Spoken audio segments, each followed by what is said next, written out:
Here's an idea. The recent flood of superhero films has to do with a lot more than movie studios that are out of ideas. For as long as people have told stories, those stories have involved the feats of great and powerful characters. Gilgamesh, Athena, Moses, Beowulf, Paul Bunyan, Dolly Parton. But only since the early 20th century have we had superheroes. In just a short time, they've become an inextricable part of the cultural landscape, especially in Hollywood. Superman, Thor, Captain America, Spider-Man, Batman. If you don't draw a distinction between highly trained masked vigilante and superhero, which who knows, maybe you do, they are, ready, huge, seemingly permanent features of modern media. And here we'll pause to repeat a major sentiment from our Miss Marvel video, which is that, whoa, the world of superheroes is full of white dudes. Yes, there are female superheroes and superheroes of color. Blade, Captain Marvel, Falcon, the Invisible Woman, Luke Cage, Miss America, Miss Marvel, Spawn, Simon Baz, Wonder Woman, Storm, and War Machine, just to name a few. If mutantness and a giant metal suit don't also exclude superheroism, which for you, maybe they do. But you could very fairly argue, I think, that of the above, only Wonder Woman is anywhere near as prevalent as the other most well-known superheroes, and she doesn't even have her own movie yet. So I just didn't want to leave this point unmade, that the popular construction of both history and superheroes in the West, lots of white dudes. And that's probably not a coincidence. And now anyone who wants to accuse me of being a social justice warrior can spend the rest of the video formulating their petulant comment, just trying to make your lives easier. Here for you. Anyway, it's no wonder that people love superheroes. Here are these great people awarded with incredible abilities, able to take matters into their own hands. Fighting the good fight, dealing with power and responsibility as we all do, making sacrifices, trying to do the right thing, and succeeding occasionally on a grand scale. They sometimes struggle with their authority, but ultimately, in our most popular conceptions and expressions, they have it and do amazing things with it. Looks like you're giving the orders now, Captain. Damn right. As Noah Berlatsky wrote for The Atlantic, by reading comic books and going to see superhero films, we get to see, quote, an authority put everything in order. This, incidentally, is also one way to view the progression of history. Authority figures putting everything in order. In keeping with the dude-centric nature of so many things, it's called the great man theory of history. In On Heroes, Hero Worship, and the Heroic in History, Thomas Carlyle describes this idea, saying that it's only through the actions of great men, people like Napoleon, William the Conqueror, or Alexander the Great, that progress is ever achieved. He calls these people heroes. Carlyle was quickly challenged because his idea is complete rubbish.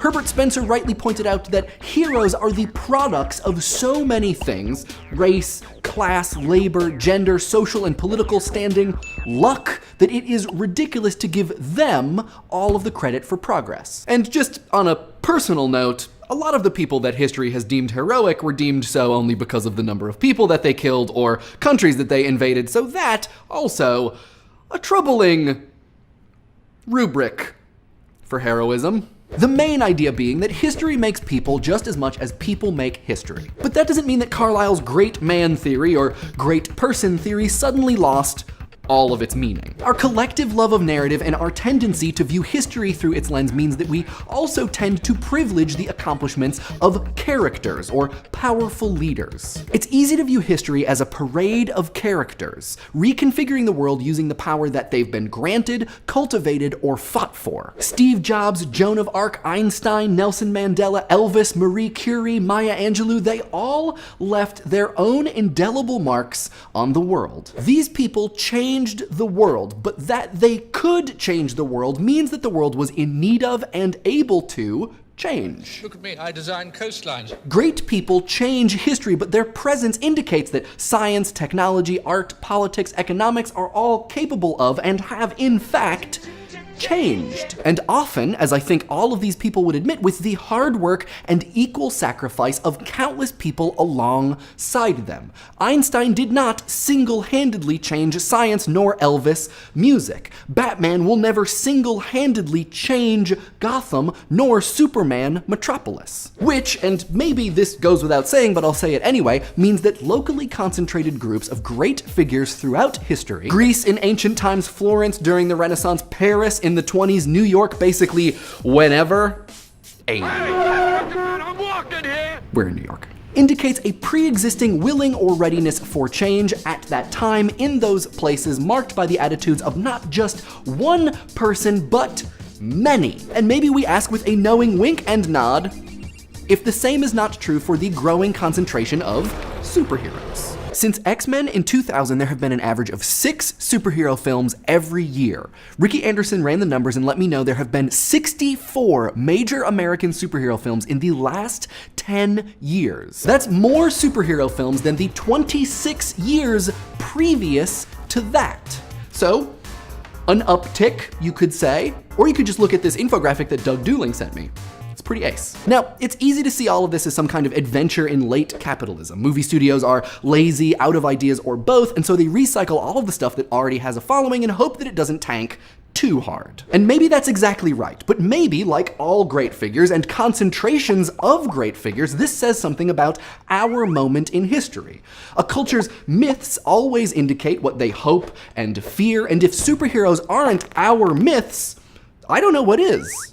Maybe Bill Murray? For instance, in the Studies in Comics journal, Chris Murray writes about how our superheroes reflect changing attitudes about liberty. First, Murray describes the difference between positive and negative liberty, first developed by political theorist Isaiah Berlin. In Two Concepts of Liberty, Berlin describes negative liberty as the area within which the subject is left to do or be what he is able to do or be without interference by other persons. Positive liberty is, quote, the source of control or interference that can determine someone to do or be this rather than that.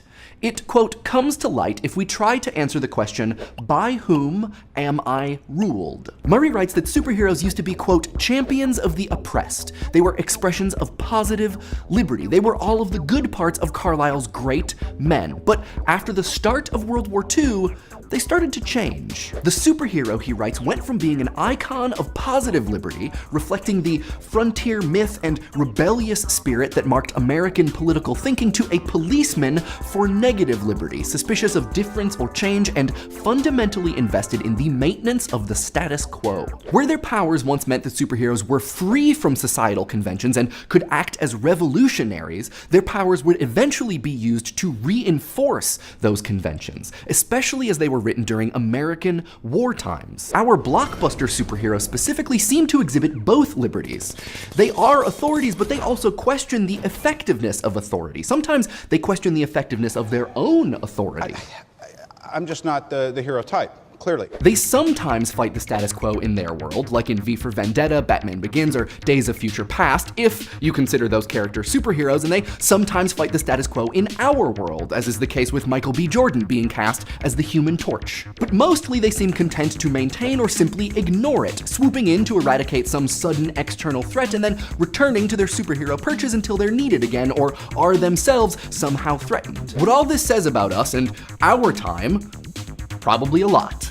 And maybe someday we'll really upset the status quo and make a good Hulk movie. We can only hope. Hulk!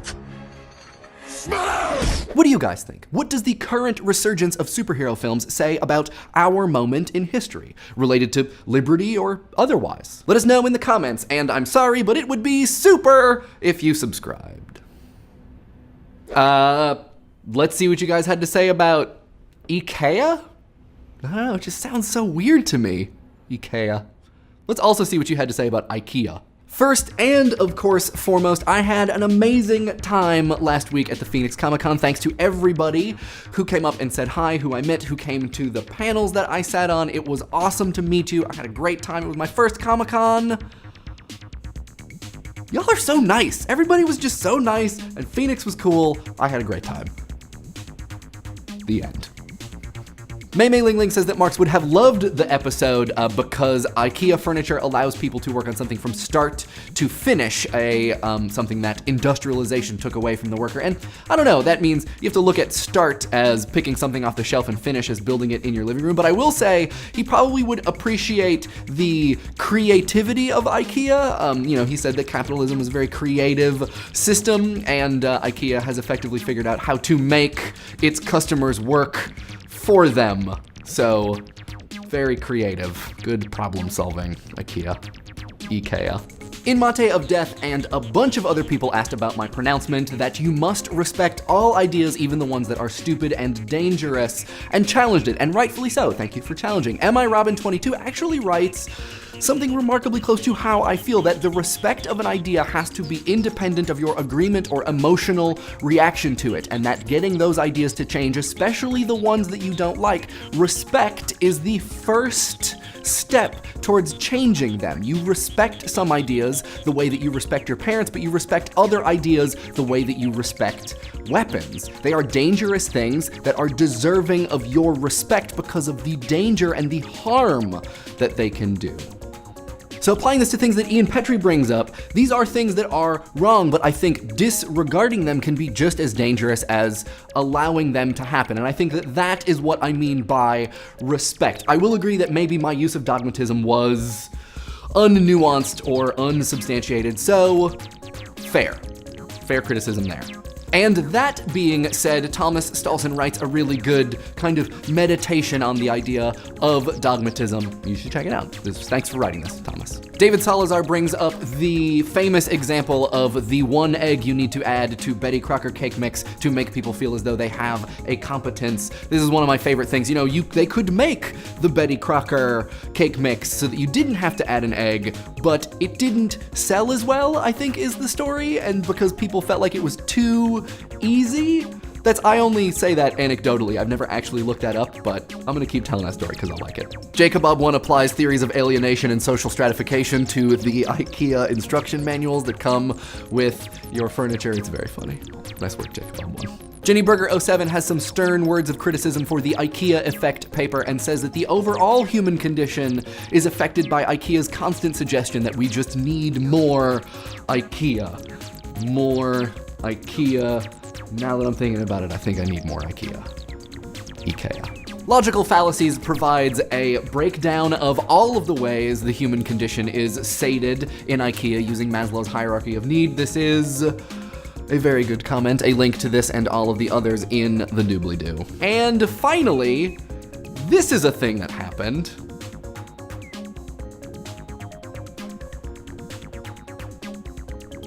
This week's episode was brought to you by the hard work of these Caped Crusaders. We have a Facebook and IRC and a subreddit, links in the doobly-doo, and the tweet of the week comes from Jonathan Orr, who points out that the character select music in Street Fighter 3 Alpha is called Who Will Be Your Double?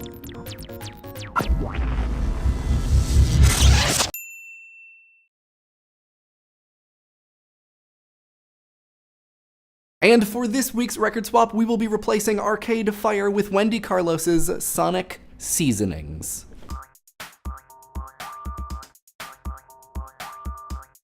All right, so adios, Arcade Fire, and welcome, Wendy Carlos.